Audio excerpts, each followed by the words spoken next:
Bienvenue dans cette nouvelle édition du 12-15. Voici les titres. L'Afrique et ses objectifs de développement, sécurité alimentaire, développement des infrastructures, l'électrification, autant de défis exposés par l'Union africaine qui vient d'annoncer son deuxième plan décennal. La lutte contre le terrorisme, l'objet de la visite du président Burkina Faso de transition Paul-Henri Sandaogo Damiba au Niger. Avec le président nigérien Mohamed Bazoum, ils ont abordé la question du renforcement de la coopération entre les deux pays concernant les opérations conjointes et l'échange de renseignements. Le succès croissant des sports nautiques en Afrique, au Bénin notamment, où certains innovent. Après le jet ski et le ski nautique, place au vélo aquatique, découverte en fin d'édition. Je serai votre président, le président de tous les députés, ensemble pour relever les défis d'une assemblée constructive.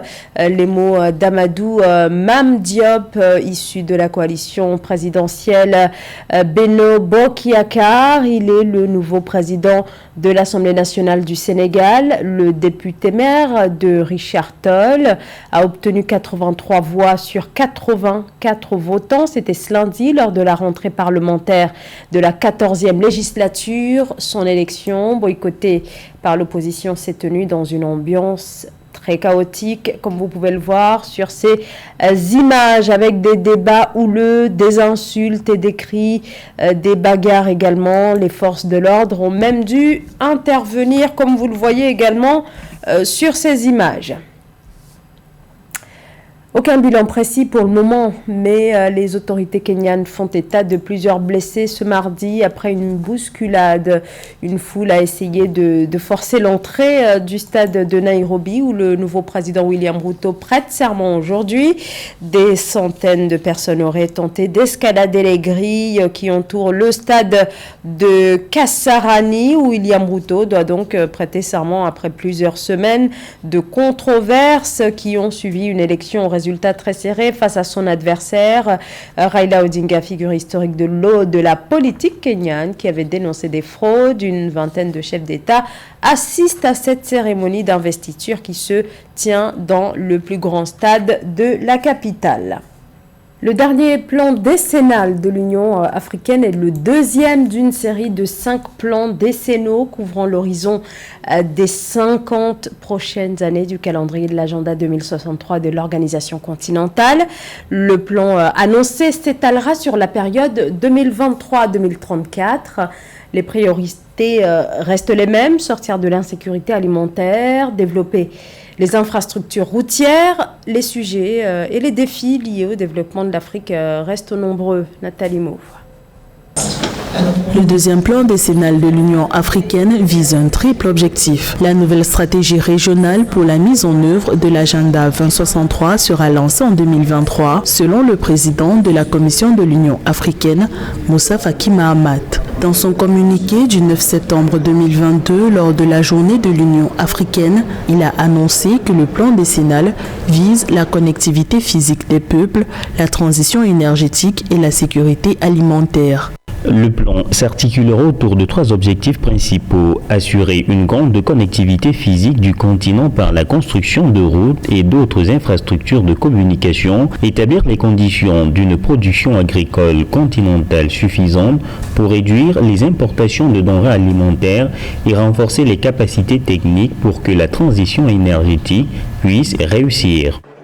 Le premier plan décennal de l'Union africaine s'étend de 2014 à 2023. De nombreuses avancées ont été réalisées dans l'atteinte de 20 objectifs de l'agenda 2063. L'un des projets majeurs a été l'opérationnalisation de l'accord de libre-échange continental africaine en janvier 2021. La paix, la sécurité, l'éducation, la santé et l'égalité des genres sont des domaines prioritaires dans lesquels l'action de l'organisation panafricaine a été déterminante au cours des 10 dernières années.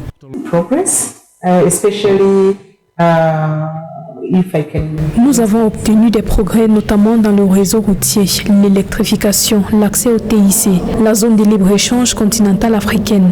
Nous avons également constaté des efforts considérables pour parvenir à l'égalité des sexes et à la représentation des femmes dans les différents postes de responsabilité au sein des États membres. Je dirais que l'une des plus grandes réalisations, qui est intangible, est la façon dont l'Afrique est devenue une voix respectée sur la scène internationale. L'agenda 2063 de l'Union africaine s'articule autour de 5 plans décennaux. La Commission de l'Union africaine appelle les États membres à mobiliser toutes les ressources intellectuelles, financières et matérielles pour faire du continent une puissance mondiale dans 40 ans. On en vient à la visite dimanche dernier au Niger du président burkinabé de transition, le colonel Paul-Henri Sandaogo Damiba. Il a rencontré à Niamey le président de la République, Mohamed Bazoum, et dans un contexte marqué par une recrudescence des attaques terroristes dans la région du Sahel, avec notamment le Burkina Faso et son voisin, le Niger, qui sont confrontés à des attaques régulières et meurtrières attribuées à des groupes terroristes affiliés à l'organisation État islamique et à Al-Qaïda. Les questions sécuritaires ont largement dominé leurs échanges. Les deux dirigeants ont notamment discuté des opérations conjointes pour combattre les groupes terroristes, mais aussi de la mutualisation des moyens, notamment au niveau du renseignement. Une visite placée sous le signe de la lutte contre le terrorisme.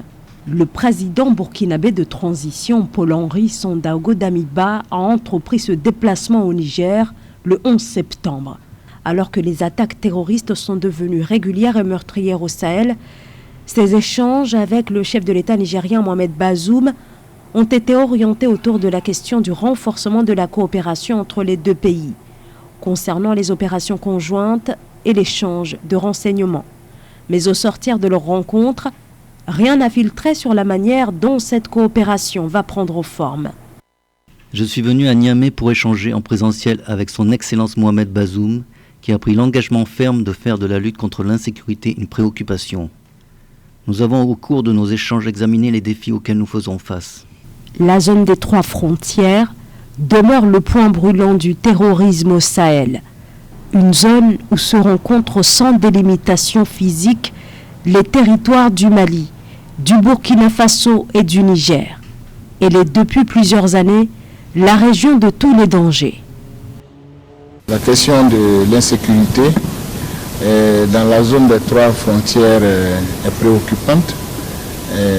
Donc c'est à ce titre que nous avons rendu la visite ce matin au président nigérien pour examiner un peu les défis auxquels on fait face au niveau de nos zones frontalières et trouver ensemble de nouvelles dynamiques ou de bonnes approches pour essayer de faire face. Le Burkina Faso et le Niger, 2 pays touchés par les violences terroristes parties du nord du Mali en 2013. Des attaques attribuées à des groupes affiliés à l'organisation État islamique et à Al-Qaïda, qui ont fait des milliers de morts dans les 2 pays et des centaines de milliers de personnes déplacées. Dissolution du ministère des Travaux publics, de l'équipement et des infrastructures au Gabon. Sur décision du chef de l'État Ali Bongo Ondimba, les attributions de ce ministère sont désormais confiées à la primature avec un département qui sera spécialement dédié à la gestion des travaux publics. Cette décision de la présidence fait suite aux irrégularités constatées quant à la réhabilitation, notamment du réseau routier national qui accuse beaucoup de retard. Cotonou, la capitale béninoise, a abrité la semaine dernière le festival de la mode et du mannequinat africain, une 14e édition sur 4 jours consacrée à la mise en valeur des tissus locaux. Alors, de grands noms de la mode ont répondu présents sur place, des défilés haut en couleur pour cette édition qui a fait la part belle aux jeunes créateurs. Reportage Lefti Ounou. L'édition 2022 du Festival de la mode et de mannequinat africain FESMA valorise des variétés de tissus africains. Des créations de tenues hommes et dames en soie, en raffia, en coton écru, en canevas et en tissu indigo, ainsi que des accessoires de mode africains ont illuminé la grande soirée défilé et distinction de la 14e édition du FESMA à Cotonou. Parmi les diverses collections qui valorisent les langues africaines présentées au public, figure celle de Paul Hervé Elisabeth, styliste martiniquais, installé au Bénin depuis une vingtaine d'années. Cette tenue symbolise la pureté et l'esprit. Esprit de l'Afrique de l'Ouest et esprit des West Indies, de chez moi, la Caraïbe. C'est un peu mon fer de lance, le blanc, et voilà l'esprit, la fusion entre la Caraïbe et l'Afrique. La styliste béninoise Nadia Adanlé, promotrice de couleurs indigo, a révélé sa marque de vêtements Elou, réalisée à base du tissu Elouvo, mixé avec la natte du Niger. Farida Kendo, mannequin burkinabé, s'est brillamment illustrée par sa prestance et a remporté le prix du meilleur jeune mannequin africain. Vraiment, je suis très heureuse d'avoir reçu ce trophée. Voilà, c'est un rêve et j'aimerais aller plus loin que ça, sur de grands podiums et être comme Naomi Campbell. C'est un bilan positif, mais un bilan qui te donne encore beaucoup de responsabilités parce que lorsque vous voyez tout ce que ces créateurs font, vous ne pouvez que les accompagner. Lorsque vous voyez la détermination de ces top modèles, de ces mannequins qui, malgré tout le stress, tiennent bon, alors vous dites, vous n'avez pas le droit de lâcher. La jeune styliste togolaise Adeola Sieta, promotrice de la marque Adore Style, a remporté le trophée meilleur jeune styliste africain grâce à sa collection qui évoque l'architecture.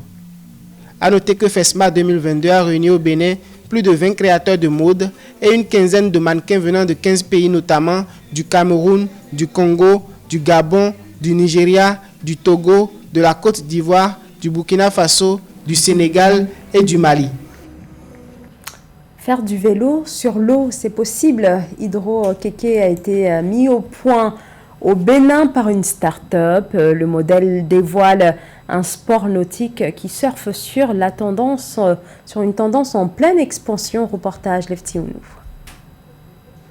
Au Bénin, le jeune entrepreneur et concepteur James Nyansounou fabrique un modèle de vélo nautique dénommé Hydro-Kéké. Natif de la commune de Dangbo, James Nyansounou, promoteur de la start-up Hydro-Kéké, a un parcours atypique.